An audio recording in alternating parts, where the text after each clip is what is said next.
जिंदगी की राह में कहीं खो गया है इंसान। मंजिल मिल जाएगी, जरा खुद को तो पहचान। हौसलों को कर बुलंद, पूरे होंगे अरमान। ऊंचे हो विचार, मुश्किलों में हो मुस्कान। राजयोग के राज को जान, जिंदगी बने आसान, जिंदगी बने आसान, जिंदगी बने आसान। नमस्कार दोस्तों, ओम शांति। स्वागत है आपका हमारे प्रोग्राम जिंदगी बने आसान में। दोस्तों, दूसरों पर नियंत्रण प्राप्त करना तो हमारे बस में नहीं है। तो हमारे बस में क्या है? हमारे बस में यह है कि हम अपने खुद पर नियंत्रण प्राप्त करें। जब आप खुद के कंट्रोल में रहेंगे तो आप महसूस करेंगे कि आपके आसपास भी सब कुछ सही चलेगा। तो खुद पर नियंत्रण प्राप्त करने के लिए और स्ट्रेस पर नियंत्रण प्राप्त करने के लिए आज हमारे साथ है साइकोथेरेपिस्ट गिरीश पटेल जी। ओम शांति। ओम। Welcome to our show. Doctor साहब, हमने सेल्फ एस्टीम के बारे में पिछले एपिसोड में बात की थी, और कौन से ऐसे तरीके हैं जिससे हम अपनी सेल्फ एस्टीम को बढ़ा सकते हैं? एक प्रैक्टिकल टेक्निक है। देखो, हम सब कर सकते हैं, नहीं? हमारे दर्शक भी ये कर सकते हैं। और ये टेक्निक को एक ऐसे व्यक्ति के साथ आपको करनी है। एक छोटी सी एक्टिविटी है कि जो आपको अच्छे से जानता है, भी बहुत समय से वह व्यक्ति आपको जानता है जी। जैसे हमारे क्लोज रिलेटिव हो सकते हैं, कोई कलीग्स हो सकते हैं कि जो हमको बहुत सालों से जानते हैं। और अब ये एक्टिविटी में ये करना है कि पहले हमें अपनी सारी कमियां लिखनी है। ठीक है। हमारे अपने जो भी नेगेटिव पॉइंट्स है वो सारे हमें लिखने हैं। आपका पार्टनर भी वही करेगा। ठीक है। कि वह अपने सारे नेगेटिव पॉइंट लिखेगा। और फिर अब आपको अपने पार्टनर के पॉजिटिव पॉइंट्स लिखने हैं। ओके। क्योंकि आप उनको जानते हैं कि उनमें क्या क्या पॉजिटिविटी है। आपका पार्टनर भी आपके सारे पॉजिटिव पॉइंट्स लिखेगा। ठीक है। और अब एक अच्छे से करना चाहिए, छोटा नहीं, कि भी कम से कम 20 बातें लिखो, कि 20 नेगेटिव पॉइंट, 20 पॉजिटिव पॉइंट, छोटा छोटा भी ढूंढो। और फिर अगर आप अब ये दो को कंपेयर करेंगे तो 100% आप ये पाएंगे कि जिस चीज को आप अपनी वीकनेस समझते हो, आपका पार्टनर उसी को स्ट्रेंथ समझता है, उसी को आपकी एक शक्ति समझता है। Oh wow. पर वो भाषा डिफरेंट हो सकती है। हमने कई बार देखा है, जैसे कंपनी में मैंने कराया तो एक मैनेजर ने लिखा कि भाई मैं गुस्से वाला हूं जी, ना, वो मेरी वीकनेस है जी। तो उसके पार्टनर ने लिखा कि he has a dashing personality, जहां भी जाता है वो काम करके आता है। तो वही जो बात है, वो weakness can be your strength also. Correct. तो नो, भल बेबी गुस्सा को कंटिन्यू करना ऐसी बात नहीं, उसको हमें मैनेज करना है, but that can be a force which makes you good also. Correct. तो हमें ये सोचना चाहिए कि भी वीकनेस जैसी कोई चीज है ही नहीं, we have to convert it into strength. और एक है ना, हॉस्पिटल में हमने किया जी। तो एक सर्जन ने लिखा कि आई एम वेरी सबमिसिव, कि कोई भी मुझे कुछ बोल सकता है, I am submissive although I am a very good surgeon. लेकिन उसने पार्टनर ने लिखा कि इसमें बहुत नम्रता है, इसके जैसा नम्र व्यक्ति मैंने कभी नहीं देखा। क्या बात है। The same thing is strength. Exactly. तो एग्जैक्टली ना, how we view is important. Okay.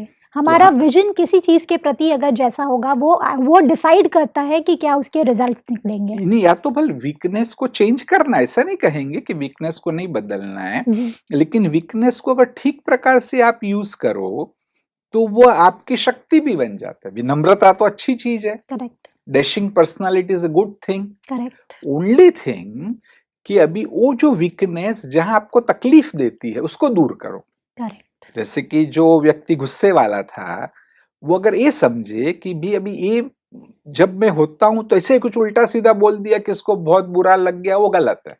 Correct. वहां पर मुझे अंडरस्टैंडिंग से बोलना है। करेक्ट। है ना, पहले प्रशंसा करनी है, फिर चाहे तो उसकी कुछ कमी भी बतानी है। जैसे जो भी उसमें चेंज लाना है वो चेंज लाए, है ना, तो वह पॉजिटिव है जी। जैसे अभी ये जो सर्जन जो कहते कि मैं सबमिसिव हूँ, वो स्ट्रेंथ भी है, परंतु अब ये सर्जन को ये ध्यान रखना पड़ेगा कि कोई मेरा गलत फायदा ना लेकर के जाए। जैसे सबमिसिव व्यक्ति है तो कोई उससे कुछ भी काम करा लेगा, अपना स्वार्थ देख लेगा और फिर उसको छोड़ देगा। तो ऐसा अगर कोई कुछ कर रहा है तो उनको ना बोलना भी सीखना है। करेक्ट। जब ये देखे कि गलत कर रहा है तो बस इस प्रकार अगर हम देखें तो there is no weakness, there is a strength and strength only in our life. Wow, how beautiful is this. अब जब हम बात करते हैं स्ट्रेंथ की, कई बार हमारी ज़िंदगी में ऐसे पल आते हैं कि हमारी जो स्ट्रेंथ होती है वो ख़त्म हो जाती है। उसके बाद हम वीकनेस की ओर बढ़ने लगते हैं। तो भले मैं कितनी भी स्ट्रॉन्ग व्यक्ति हूँ, मेरा खुद का सेल्फ एस्टीम बहुत हाई है, लेकिन मैं भी एक ऐसे सिचुएशन में आ सकती हूँ जिसमें मैं पूरी तरीके से ड्रेन डाउन हो सकती हूँ। तो ये सिचुएशन में क्या किया जाए? जो व्यक्ति का सेल्फ एस्टीम हमेशा से अच्छा था, वो उतने ही जल्दी चकनाचूर भी होता है अगर गलती से भी उन्हें ब्रेक डाउन हुआ तो ऐसे ब्रेक डाउन के वक्त क्या किया जाए? एक असफलता है लेकिन दूसरी 6 सफलताएं भी थी। ओके। उल्टा तो वे ऐसा कहते हैं कि भी आप भले 6 बार असफल हुए लेकिन एक बार भी सफल हुए तो यू आर गुड। सही बात है। जैसे कहा गया है कि भी गिरने में असफलता नहीं है, लेकिन हर बार आप गिरो नहीं, उठने में असफलता है। क्या बात है ना? तो ऐसे में एक्सेप्ट कर, हम अपना ही देखें कि भी आगे तो मैं 5 बार 6 बार सफल हुआ था, एक ही है ना? तो इट इज नथिंग। करेक्ट। मे भी उससे मैंने बहुत बड़ा लेसन सीखा, ये दोबारा बार बार मैं रिपीट नहीं करूंगा, परंतु उससे मैं कोई बेकार नहीं हूं। भले कोई कहता भी है, शायद कोई कहे भी कि तुम बेकार के वैसे हो, तो सोचो भी वो तो एक एनिमी के रूप में मुझे बोल रहा है, but I am really good. Correct ना? तो वो और ईगो में और सेल्फ एस्टीम में फर्क है ना? आज कई बार लोग कहते हैं कि ऐसा करेंगे तो हमारा अहंकार आ जाएगा। करेक्ट है ना? परंतु अहंकार बुरा है। अहंकार क्या करता है? एक्सपेक्टेशंस क्रिएट करता है जी। और जब एक्सपेक्टेशंस पूरे नहीं होती है तो हमको तनाव आता है। करेक्ट। लेकिन स्वमान जो है वो तो एक्सपेक्टेशन चाहता ही नहीं है कि मैं अच्छा हूं। हो सकता है कि भी 5 लोग मुझे अप्रिशिएट करते, 5 लोग मेरी गलतियां निकालते, still I am good. Correct. कि अहंकार वाला हर बार चाहेगा कि सब 10 में से 10 सबको मेरे बारे में अच्छा बोलना चाहिए। एक ने भी बुरा बोला तो डाउन हो जाएगा, डिस्टर्ब हो जाएगा, डिप्रेस्ड भी हो जाएगा। करेक्ट। तो अहंकार बिल्कुल नहीं रखना है, परंतु स्वमान को जरूर बढ़ाना है। जी। डॉक्टर साहब, अब बात करते हैं हम खुशी की। कई बार ऐसा होता है कि खुशी हमारी गायब होने लगती है जब स्ट्रेस आता है, क्योंकि जिस क्षण हम स्ट्रेसफुल होते हैं, हमारे या तो हम रो रहे होते हैं या हम टेंशन ले रहे होते हैं, तो खुशी को बरकरार कैसे रखा जाए? क्योंकि जिंदगी में खुशी नहीं है तो कुछ भी नहीं है, है ना? तो ऐसे सिचुएशन में क्या किया जाए जब हमारी खुशी जाने लगे? यहाँ भी मूल बात वही आती है कि खुशी कोई ना कोई चीज पर हम डिपेंडेंट ना बनाए। अच्छा, okay. My happiness that I am a happy soul और I am a happy being, वो मेरी खुशी किसी ने अप्रिशिएट किया इसलिए मैं खुश हूं, ऐसा नहीं है। मुझे सफलता मिली इसलिए मैं खुश हूं, ऐसा नहीं है। मुझे प्रमोशन मिला इसलिए मैं खुश हूं, ये नहीं है। कि मेरी खुशी कोई भी एक्सटर्नल चीज पर डिपेंडेंट नहीं है। This is my inner state और वो सदा के लिए है, इरिस्पेक्टिव ऑफ एक्सटर्नल थिंग्स, है ना? बाह्य वातावरण कैसा भी हो, लेकिन मैं अंदर में खुश हूं। बहुत अच्छा। और दूसरी एक बात इससे ला सकते हैं, कहते सफलता के लिए भी जरूरी होता है कि आज आपको जो कुछ भी प्राप्त है, जहां भी हो, खुश रहो। भले गोल बहुत ऊंचा रखो, इसका मतलब ये नहीं है कि भाई हम खुश है, हम संतुष्ट है तो मैं आगे नहीं बढ़ना। आगे आपको सचमुच बहुत करना है, लेकिन आज जहां हो वहां आप संतुष्ट होंगे, खुश होंगे, तभी कुछ अच्छा कर सकेंगे। नहीं तो आप अच्छा कर ही नहीं पाएंगे। अच्छा करने के जो स्टेट ऑफ माइंड चाहिए, क्रिएटिविटी चाहिए, इंट्यूशन चाहिए, वो सबके लिए भी खुश रहना जरूरी है। डॉक्टर साहब, हम ये तो समझ गए कि हमें सेल्फ एस्टीम को बरकरार रखना है अगर हमें खुश रहना है तो, लेकिन मेरे आसपास के जो रिलेशनशिप्स है, शायद मेरे बच्चे, शायद मेरे ऑफिस में कोई मेरा कलीग हो, कोई भी हो सकता है, उसकी अगर सेल्फ एस्टीम लो है तो हम उसको कैसे बढ़ाएं, अर्थात दूसरों के सेल्फ एस्टीम को कैसे बढ़ाएं? ग्रेट। एक एग्जांपल से मैं आपको देखो कन्विंस करता हूँ ना, it's very important step. Yes. हमें अपनी तो सेल्फ एस्टीम को बढ़ाना ही है, लेकिन औरों की भी सेल्फ एस्टीम को बढ़ाने में मदद करनी है। हाँ जी। जिग जिगलर बहुत ही अच्छे सेल्स ट्रेनर है, है ना, कि जो सेल्स ट्रेनिंग के लिए उनको बहुत पैसे दिए जाते, और उन्होंने अपना करियर भी एक सेल्समैन के रूप में शुरू किया था। और उनकी एक किताब है see yourself on the top, जिसमें वो लिखते हैं कि भी मैं एक फेल्ड सेल्समैन था।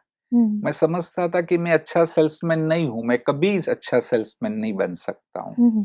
क्योंकि देखिए घटना हुई कि एक बार एक मीटिंग थी, उसमें एक बड़े ही सीनियर मैनेजर ने उनको अपने पास बुलाया जी। और उसके कंधे पे हाथ रख करके कहा, यंग जिगलर, मैं देखता हूं कि तुम्हारे में बहुत काबिलियत है ना, तुम्हारी पर्सनालिटी कितनी अच्छी है, तुम्हारा वॉइस कितना अच्छा है ना, तुम हमारे देश के सबसे अच्छे सेल्समैन बन सकते हो, ऐसे ऐसे गुण आप में है।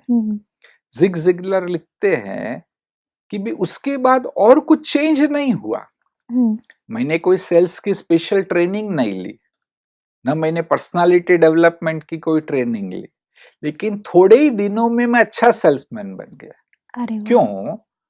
क्योंकि उस घटना के बाद जाने अनजाने, कॉन्शियसली सबकॉन्शियसली मैंने हजारों बार सोचा कि अरे वाह, इतने बड़े सीनियर व्यक्ति मुझे कहते कि मेरी पर्सनालिटी अच्छी है, नहीं मेरा वॉइस अच्छा है तो डेफिनेटली मेरा वॉइस अच्छा ही होना चाहिए, वो क्यों कहेगा। तो फिर मैं कॉन्फिडेंस से अपना काम करने लगा, मैं सेल्फ एस्टीम से अपना काम करने लगा। और क्योंकि पहले मुझे अपने में डाउट था कि शायद कोई मेरी चीज खरीदेगा नहीं, करेक्ट, शायद मेरा वे ऑफ एक्सप्लेनेशन अच्छा नहीं है, लेकिन अब ऑटोमेटिक वो चला गया कि you know my explanation is good, I am explaining in nice way, my voice is good, तो I was good salesman. Correct, and this everybody should do. Actually कहते हैं, बाइबल में भी लिखा गया है कि मृत्यु के बाद भगवान को आपको जवाब देना पड़ेगा कि एक एक अच्छी चीजें जो आप बोल सकते थे आपने क्यों नहीं बोली। तो इसलिए हमारे आसपास जो लोग भी है, सचमुच हमें हर मौका ढूंढना चाहिए कि उनको कुछ हम अच्छी बात कहे।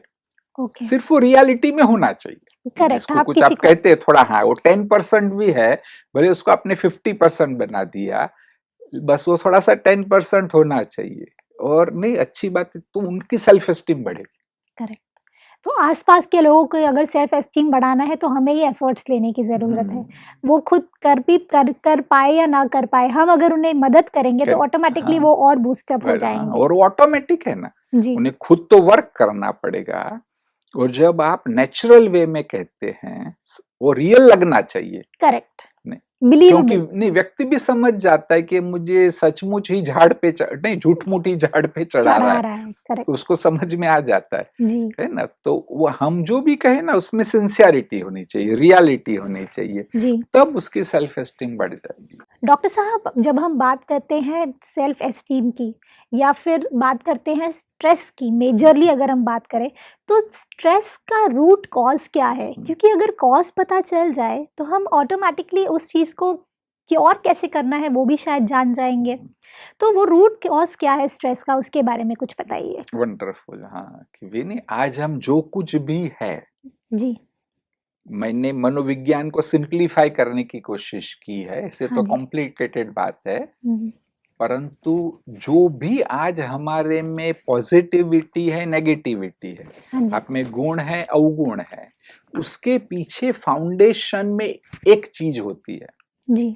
या तो ये कहेंगे कि आज हमारा व्यक्तित्व, हमारा मन, हमारी भावनाएं एक झाड़ की तरह है। झाड़ में कैसे एक डाली से 3 डालियां निकलती है, फिर एक से दूसरी 5 निकलती है, तो ऐसे हमारे जीवन में भी कुछ एक ऐसी बातें होती है और उसको हमने इतना इमोशनली सोचा होता है, उससे बार बार रिपीटेडली इमोशनली हमने सोचा होता है, और फिर वह एक कहेंगे कि सेंटर के रूप में वहां बन जाता है, और उसी से फिर और डालियां भी निकलती है। उसमें आप में पॉजिटिव भी हो सकता है, नेगेटिव भी हो सकता है। यानी कुछ उदाहरण के द्वारा इसको स्पष्ट कर सकेंगे एक लड़की मेरे पास आई कि जो इंजीनियरिंग के 5वें सेमेस्टर में वो 4 बार फेल हुई थी। ओके।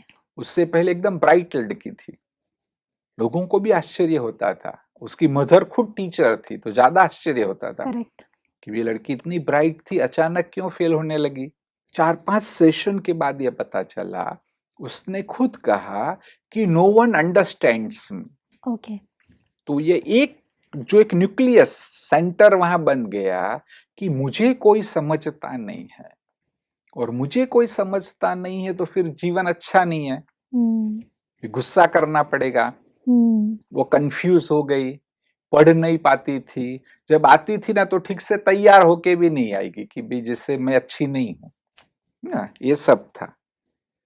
तो अब तो जब कॉज मालूम पड़ा तो फिर उस पर हमने काम किया, अलग अलग रीति से उसको बताया, नहीं कई चीजें पूछे भी कि फैमिली में क्या है। उसकी एक छोटी बहन थी, ओके। तो उसको ये लगता था कि छोटी बहन को सब इम्पोर्टेंस देते हैं, उसको सभी सब समझते हैं, मुझे नहीं समझते हैं। तो मैंने और भी बहुत सारी बातें बताई, परंतु एक चीज ने उस पर असर कर दी। उसने खुद कहा कि हाँ दिस इज वंडरफुल जी। कि बात बात में उसको पूछा कि भी आप कितना खर्चा करते हैं, क्या है। तो उसने कहा कि नहीं नहीं, मेरी माँ ने मुझे एटीएम कार्ड दे दिया है, okay. Any time I can withdraw any money, there is no restriction. तो फिर मैंने उससे पूछा कि तुम्हारे क्लास में कितने स्टूडेंट्स को उनके मदर्स ने एटीएम कार्ड दिया है। तो कहते एक भी नहीं। फिर मैं उसको कन्विंस किया, देखो कि भाई तुम्हारी माँ तुम्हें इतना ट्रस्ट करती है, करेक्ट। दूसरों की मदर्स इतना ट्रस्ट नहीं करती है, इसलिए वो गिनती करके पैसे देती होगी। करेक्ट। तुम्हारे पास तो इमरजेंसी में जितने भी पैसे निकालने हो तुम बैंक से निकाल सकती हो। करेक्ट। तो no she trusts you, no she has faith in you. Correct. कभी हो सकता है तुमको कुछ कहा, because as a teacher maybe she has little high expectation from you, correct है ना। और उसको ये समझाए कि उल्टा अच्छा समझो कि because mother has little high expectation u will achieve more things in your life. Correct. ऐसे करके जब ये पूरा चेंज हुआ, नो द वंडर वाज उसी साल वो पास हो गई। वाओ। उसकी मदर ने भी कहा कि आश्चर्य है कि हम इतनी मेहनत करते थे, पास नहीं हो रही थी। तो मुख्य बात कि जो उसकी जड़ होती है ना, वो जड़ को हम समझ ले तो बहुत कुछ चेंज हो सकता है जी। और मैं आपको एक एग्जांपल देता हूँ। एक चार्टर्ड अकाउंटेंट मेरे पास आए, तो वह इससे बड़े एकदम नम्र थे। इवन फोन करने से पहले भी एसएमएस करेंगे कि कैन आई कॉल यू, उसके बाद ही वो फोन करेंगे। तो इतनी नम्रता थी, लेकिन चेहरे पे देखते तो उदासी थी। ओके। डिप्रेशन भी था। उनको यह भी लगता था कि भाई मैं अच्छा चार्टर्ड अकाउंटेंट नहीं हूं। बैंक में उनका अच्छा सा जॉब था, तो उन्होंने ये भी कहा कि मैं अच्छा क्यों नहीं हूं, क्योंकि एक प्रोजेक्ट मेरे साथ दूसरे भी चार्टर्ड अकाउंटेंट है, दूसरा मेरा कलीग 2 घंटे में पूरा कर देता है, वही पूरा करने में मुझे 6 घंटे लगते हैं। Correct. It means I am not efficient, है ना। तो ऐसी बातें उसने बताई ना। वाइफ भी बहुत कोऑपरेटिव थी, बच्ची भी एक थी बहुत अच्छी थी, फिर भी उसको अच्छा नहीं लगता था जी। तो पूरा करते करते कुछ सेशन के बाद ये समझ में आया, इमीडिएटली पॉसिबल नहीं होता है, परंतु काउंसलिंग के सेशन करते करते एक लेवल पर यह बात सामने आई कि उसके फादर की अचानक डेथ हो गई थी। ओके।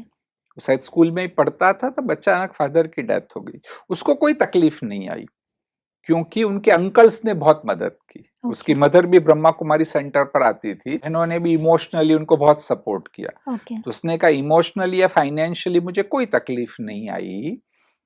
तब मैं उसको पूछा कि अब जब फादर की डेथ हुई तो वो समय तुम्हारे मन में क्या विचार चले, प्रोमिनेंट थॉट कंटिन्यूअसली क्या चला। उसने तुरंत कहा कि भी उस समय 8, 10, 15 दिन मेरे मन में विचार चला कि मैं अकेला हो गया। Okay. Now no this is the root. आज भी वह उसका पीछा कर रहा है कि मैं अकेला हूं। ना सब कुछ है, इंटेलिजेंट है तब तो चार्टर्ड अकाउंटेंट बना, अच्छी सी जॉब मिली, लेकिन मैं अकेला हूं। अच्छी वाइफ है, बच्ची भी है, फिर भी मैं अकेला हूं। तो उसी से डिप्रेशन हुआ। उसी से फिर खुशी नहीं रही तो कंसंट्रेट नहीं कर पाते, अपना काम अच्छे से नहीं कर सकते। करेक्ट। जब अलग अलग टेक्निक्स होती है कि जिसके द्वारा इस बात को पूरा रिमूव किया उसके माइंड में से कि तुम अकेले नहीं हो, करेक्ट, ना तब थे ना आज हो, तब भी तुम खुद ही कहते हो कि भी फादर की डेथ हो गई तो भी तुमको पता ही नहीं चला कि भी कैसे इतना पढ़ लिए। करेक्ट है ना, इमोशनल सपोर्ट भी आध्यात्मिक संस्था से मिला, फाइनेंशियल सपोर्ट अंकल से मिला, तो तब भी सारे लोग आपके साथ थे, आज भी है। जब उसमें वो कन्विंस एक बार हो गया, वो मान्यता चेंज हो गई तो उसके चेहरे पे रौनक आ गई। वाओ।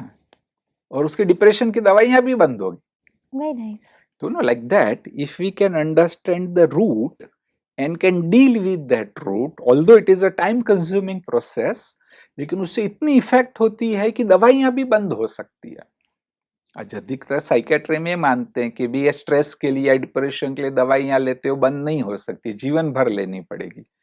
परंतु प्रॉपरली अगर हम रूट कॉज को ठीक करें तो दवाइयां बंद भी हो सकती है। Very nice. डॉक्टर साहब, ये दोनों एग्जाम्पल से हम ये तो समझ गए कि हम रूट कॉज को हमें कैसे निकाल बाहर फेंकना है, लेकिन कोई और ऐसे एग्जाम्पल आप बता सकते हैं जिससे हमें पता चले कि हाँ सच में हम खुद भी अपना इलाज कर सकते हैं और खुद भी स्ट्रेस के साथ ट्रीट कर सकते हैं? और रूट कॉज को या जो हम कॉज की बात करो, रूट कॉज को हम ढूंढ सकते हैं। क्योंकि ये ना वो दो एग्जाम्पल में वो बात क्लियर नहीं होनी है जी। और आपको मैं कुछ एग्जाम्पल्स बताता हूँ। हाँ जी।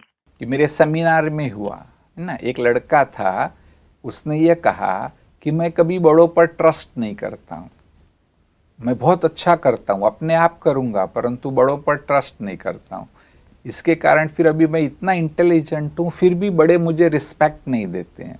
क्योंकि मैं उनके पास नहीं जाता हूँ। करेक्ट है ना। अब इसका सारा हम ढूंढ रहे थे तो फिर ये पता चला कि जब वो छोटा था तब उसके गांव में एक बार कंपटीशन थी जी कि भी बेस्ट बच्चा कौन है उसको ढूंढना था। ऐसे देखो तो ऑलमोस्ट श्योर था कि he is the best child. वो सभी एक्टिविटीज में, इंटेलेक्चुअली, पढ़ाई में और एक्टिविटीज में भी वो बेस्ट था जी। परंतु उसके दादा ही वहां पर जज थे। ओके। तो उसके दादा के सामने ये प्रॉब्लम आया कि अगर अपने पोते को कहेंगे कि ये बेस्ट लड़का है तो लोग कहेंगे कि तो पार्शियल है। हाँ, उसने अपने पोते को ही फर्स्ट कर दिया। तो इसलिए उसके दादा के सामने वो प्रॉब्लम आया और उन्होंने फिर जो सेकंड बच्चा था उसको फर्स्ट कहा और इसको सेकंड कहा। ओके। तो तब उसको शॉक लग गया। ओके। तो कंटिन्यूअसली मन में चला होगा कई दिनों तक कि अरे मेरे दादा ही मुझे फर्स्ट रैंक नहीं दे सकते तो कौन देगा। किसी पे विश्वास नहीं करना चाहिए, है ना। Even if you are very good, wonderful, फिर भी ऐसे पार्शियलिटी होती है। Okay. No, your closed ones are not your own. Correct. ना, जैसे ये बिलीफ सिस्टम बैठ गई कि आपके नजदीकी लोग ही आपको सपोर्ट करने वाले नहीं है। करेक्ट। तो देखो बस वो है, वो आज भी साथ में उसको हॉन्ट कर रहा है। हार्ड वर्किंग है, सब कुछ अच्छा है, लेकिन बड़ों पर विश्वास नहीं रखता है। करेक्ट है ना, उनमें फेथ नहीं है उसे। तो इस प्रकार से एक इवेंट है ना, वो बहुत कुछ क्रिएट कर सकती है। देखो और एक मैं आपको उदाहरण बताता हूँ। हाँ जी। कि भी ये ना अलग अलग प्रकार के हो सकते हैं।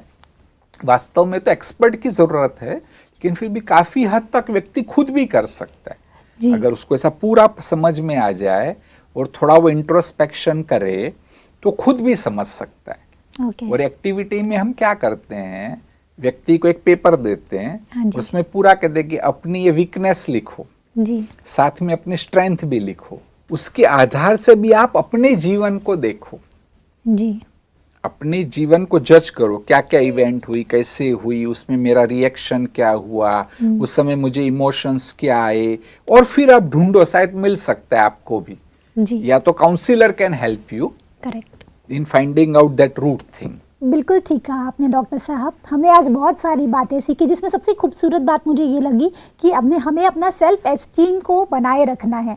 वो अगर बना रहेगा तो हमारे आसपास की चीज़ें ऑटोमेटिकली सही प्लेस पे आने लगेंगी। साथ ही साथ आपने जो एग्जाम्पल्स दिए हमें, वो भी बहुत ज़्यादा इम्पॉर्टेंट थे हमारे रूट कॉज को जानने के लिए कि क्या है, किस तरह से हम अपने स्ट्रेस के साथ कोप अप कर सकते हैं। Thank you so much, thank you for coming in this show. दोस्तों, आज हमने क्या जाना, जब हम बात करते हैं हमारे सेल्फ एस्टीम की, अगर वो हाई रहेगी तो ऑटोमेटिकली सारे सिचुएशंस प्लेस में आने लगेंगे। साथ ही साथ हमने ये भी जाना कि रूट कॉज क्या है स्ट्रेस का। जैसे ही हमने वो 3 एग्जाम्पल्स को जाना तो हम समझने लगे हैं कि कैसे हम अप टू स्ट्रेस से कोप अप करके आगे बढ़ सकते हैं। इस बात के साथ आज के प्रोग्राम को हम एंड करते हैं। कल आपसे फिर मिलेंगे आपके ही शो में जिंदगी बने आसान। ओम शांति। अधिक जानकारी के लिए संपर्क करें जिंदगी बने आसान, Brahma Kumaris Godlywood studio, Shantivan, Abu road. Call 80949134887। जिंदगी बने आसान @godlywoodstudio.org। जिंदगी की राहों में कहीं खो गया इंसान, मंजिलें मिल जाएंगी जरा खुद को ले तो जा। हौसलों को कर बुलंद होंगे पूरे अरमान, मुश्किलें मिट जाएंगी ओ चेहरों पर मुस्कान, ओ चेहरों पर मुस्कान। राजयोग के तू राज को जान, जिंदगी बने